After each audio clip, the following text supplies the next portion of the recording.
Власта не се откажува од членот 353 со кој во вода би паднале половина од случаите на специјалното јавно обвинителство, но порача дека пред повторно да биде предложен ќе има поширока дебата.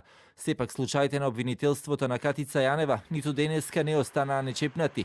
Експресно власта даде зелено светло за членот 275В со кој се намалуваат казните за делата за јавни набавки и злоупотреба на службена должност, со што се отвара патот за условни казни и побрзо застарување на делата од СЈО, особено во случајот Труст, каде што осудени се бизнисменот Сеат Кочан, кој важи за близок до пратеникот Зеки Рамчиловиќ, и синот на пратеничката Владанка Авировиќ, Василија Авировиќ.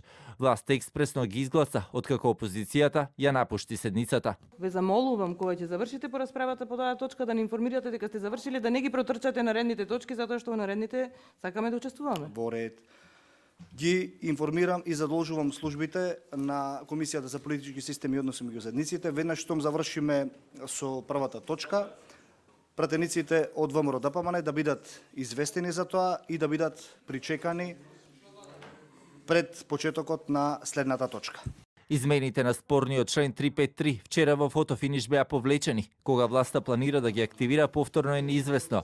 Со нив од кривично гонење би се спасила пратеничката Елизабета Канчевска-Милевска, на чиј глас смета заев за уставните измени, а паѓаат и случаите Трезор, Траекторија, Тенк и истрага за странски служби. Од осумката бараат измените на кривичниот законник да не се поврзуваат со, како што рекоа, индивидуалци. Мојот став е дека е грешно во јавноста да се создава впечаток дека некои работи се менуваат поради индивидуалци.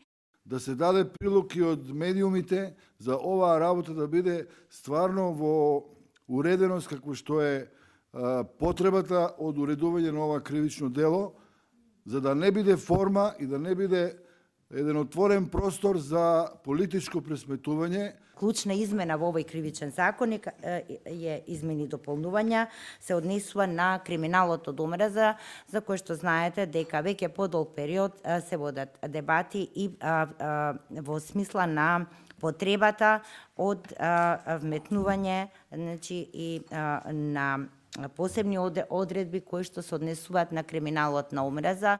Власта преку ноќ вчера се обиде на мала врата да протне нова амнестија. Бурата од реакции во јавноста ја премислија, потоа го повлече членот 353, но остана на ставот да го гласа 275В. Опозицијата обвини дека премиерот прави упад во правната држава. Од владата реагираат дека тие немаат врска со измените, но не кажаа дали нивните пратеници самостојно ги предлагаат.